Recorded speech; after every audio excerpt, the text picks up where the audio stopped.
Hello, everybody. Anish Majumdar here, career coach to the fiercely ambitious. No matter where you are, what your living situation is right now, what the current calamity is or success that you're celebrating, I want to thank you for joining me here on this video. And I want to go over a topic, certainly a situation that every single one of us has encountered, okay? And it's critical and not enough people are talking about it, and it's something that you should really be aware of. And this is the problem, and yes, I said problem, of getting plenty of interviews, but never having any of them actually move to what you want, which is the offer. What's going on there? How can we close these things? And what's the best way forward so that you can get the job done? And what do I mean by the job? I don't mean survival. I mean, how can you level up? How can you lock down something that is going to make your heart sing, and it's going to make the sacrifice that naturally comes with putting everything you have on there, putting your reputation, your work ethic, your talent on the line. You want all that to be worth it, right? Isn't that what we want? I mean, not to spill secrets, but no one I've ever spoken to in all the years that I've been as a career coach, no one my team has spoken to in all the years that they've been doing it has ever spoken to me or them because they have a joy of just interviews. Like Anish, I've never heard this, okay? Anish, I just love interviews so much. I just love these awkward situations so much that even if I didn't have the necessity of landing a new role, I'd be doing it anyway. I'd be doing it just for fun. Friday night, that's where I'm in. I'm with HR, okay? I'm rocking and rolling, right? No one says that because the only reason we're doing it is for the outcome. So if the outcome's not happening, it really deserves serious consideration. And when it comes to this situation in particular, I can't tell you how many times I have heard otherwise radically, amazingly talented people fall for this trap and use it as an excuse not to make harder but ultimately more successful changes. In other words, Anish, look, like what you're laying out here for sure in terms of what's working, what's not, I get that, but look, I'm getting interviews. For the last, 8 months, I've been getting a steady stream of interviews. When I apply to a job, most of the time, I'll get some kind of a call back or a response back for those people. And those people will do that interview. And I tell them everything that they want to hear. I study that job posting. I'm memorizing that like it's a script. And then I'm using that interview as a way to basically just tell them the job posting as though it were my story, And I'm doing well. People say I'm doing well, but I just can't seem to close. I'm either stuck with these stream of first degree interviews that don't go anywhere, or if I get a second one, now it's a totally different thing. It's not a love fest at all. In fact, I get resistance, and I'm just finding myself having to backpedal and explain over and over again. Have you ever experienced that? Are you currently experiencing that? Because here's the thing, and I'm just going to be real with you because there's not enough of that.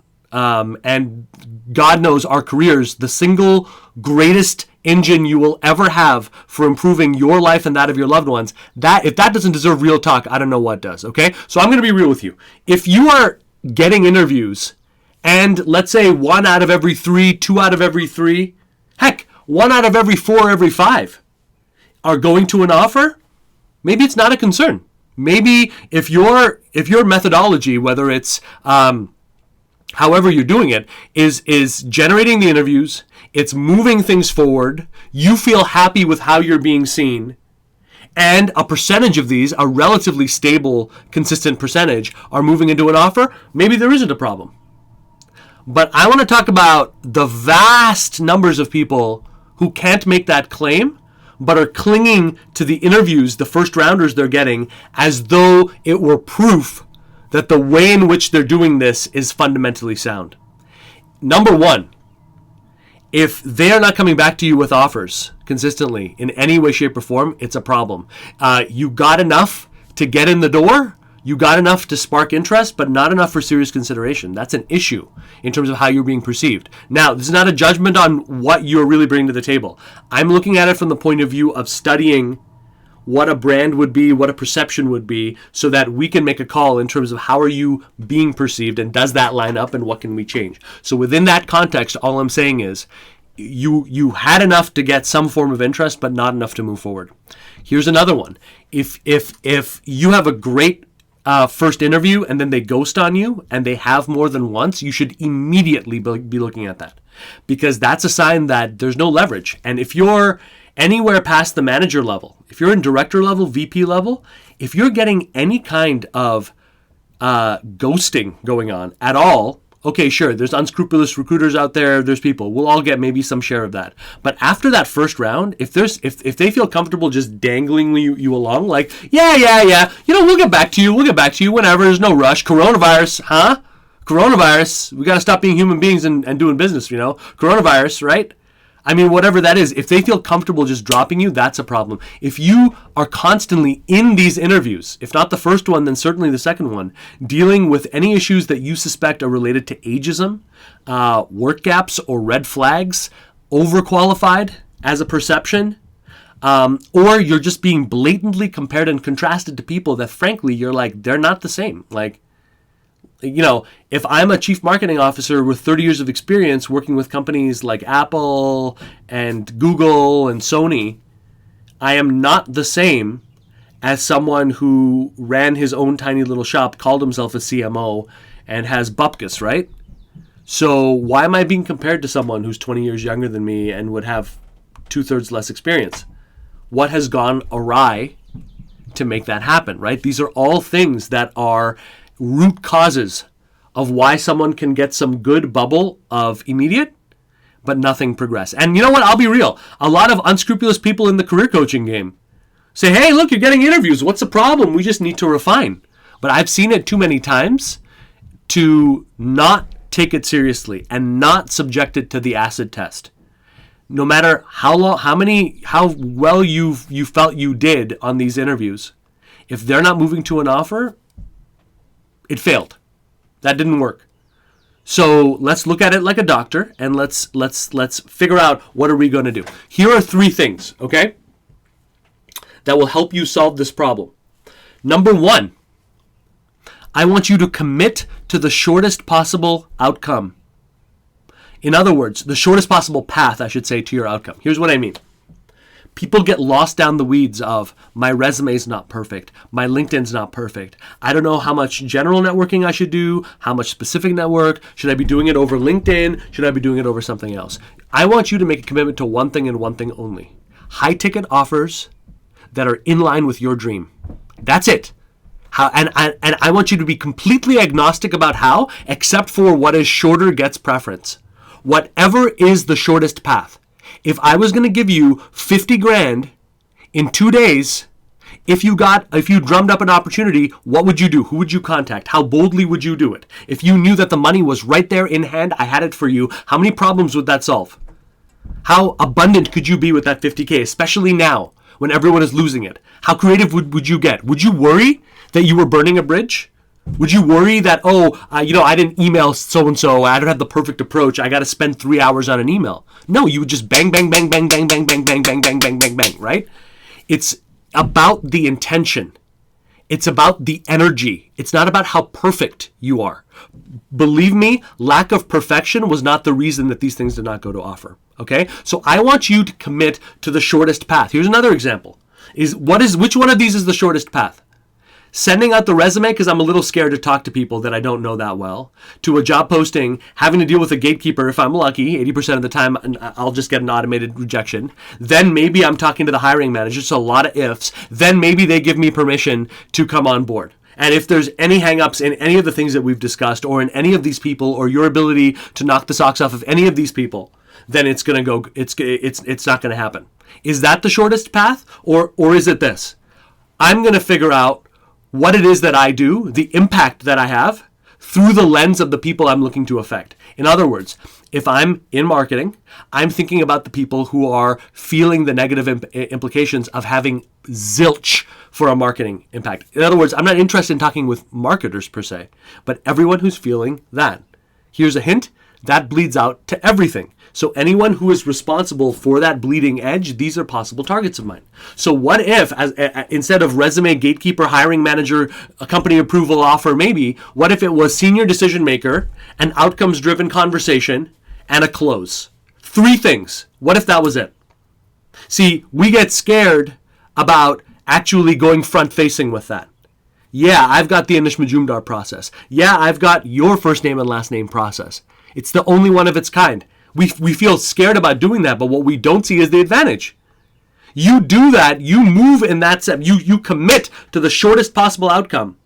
You commit to intelligent outreach using things like LinkedIn. You commit to regular engagement on LinkedIn in the right way that warms up that network.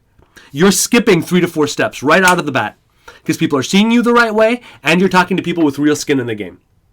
People create roles and opportunities for themselves every single day. It's not about Corona. It's not about your qualifications. It's not about whether you have the MBA or not. It's not about you need to go back to school to get another credential. It's all about what is the pain that is really going on, and am I the best person, the only person on God's green earth who can save it, who can solve it, who can take that pain away? If it is, guess what you've got? You've got the leverage to move things to a close quickly. And that happens across all walks of life, across all industries, day in and day out.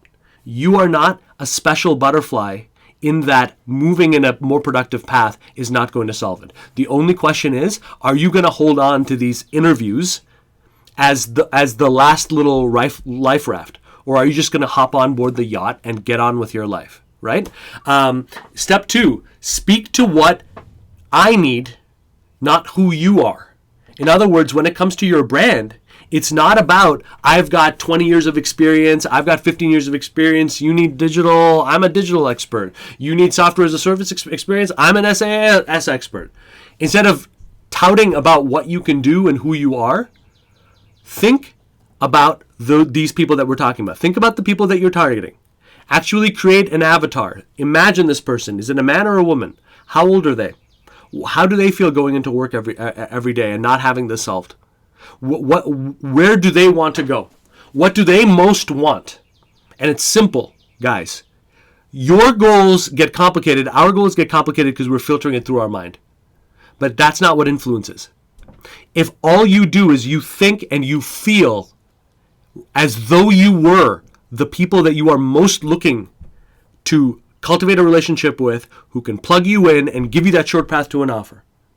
And if every ounce of your brand, including the resume, including LinkedIn, including your face-to-face strategy, was primarily centered around what are you experiencing, what do you most want, and how can I help you do that, then a way higher percentage of initial calls are going to move into a second. A way higher percentage of seconds are going to move into an offer, and so on and so forth. It's about cultivating the muscle of making it about you, not making it about me. And whenever you feel those doubts, whenever you feel, oh, I can't do that, I want you to honestly notice your train of thought. How many times do you say I?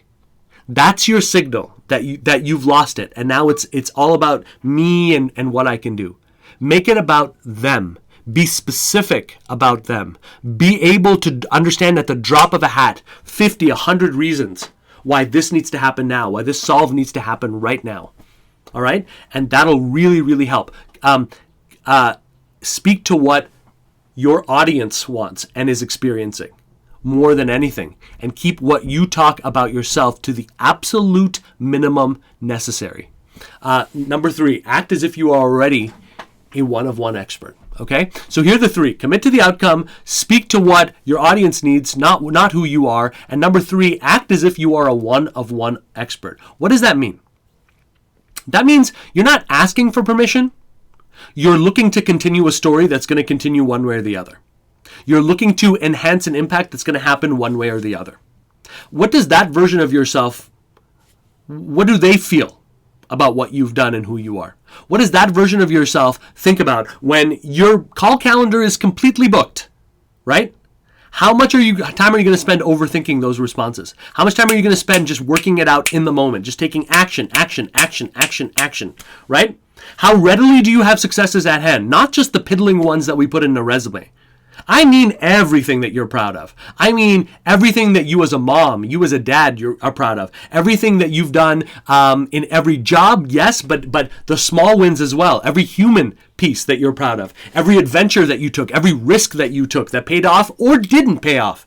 What is every single success that you have? Build those out. And here's something else. Build out questions that are meant to probe for the lack of you there as the solution, right? Think like a lawyer, right? It's not, what's more impactful? That I sit down and, I tell you, here's what it is. I'm a career coach. I'm the best career coach. I do this. Here's that. Here's someone who's like that, who's like you. Here's someone who's like you. Here's someone who's like you, who's done a great job. Or what if we just simply sit and we talk? And I ask you, what's going on in your career? What's not working right now? Where do you want to go? What worries you about this? What's that big dream that you've been putting up that you don't dare because this job search is getting in the way?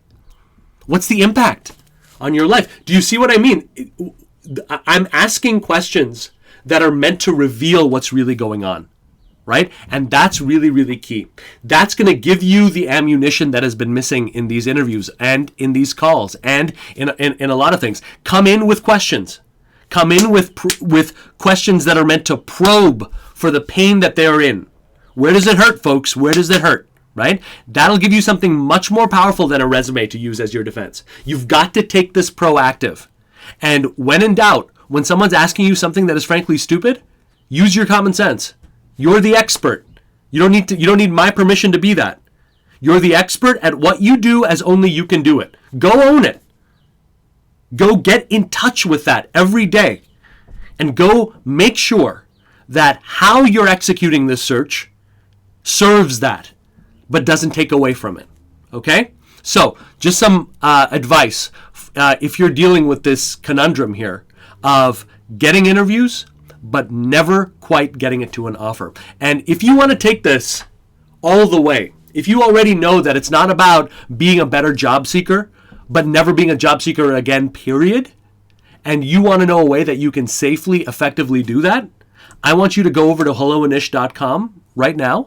I've queued up a masterclass that's ready and waiting for you that is going to lead you through in the deepest way, because we've just scratched the surface in this situation. If you want to know exactly what the 5 shifts are that my masterminders are using right now to completely break out of that trap, initiate dialogue with the right people as an expert, yes, and get it done on their time frame, their compensation level, their terms, I want you to hop over there right now, helloanish.com, take that class. Really, really, really celebrating each and every one of you, especially those of you who are using this time to stay hungry, ask the big questions, and make the big moves. You have no idea how inspiring that is, okay? So from my heart to yours and from my family to yours, I am wishing you an absolutely epic, ridiculously successful 2020, okay? Stay positive, stay in your heart, and keep moving forward. I'll talk to you soon.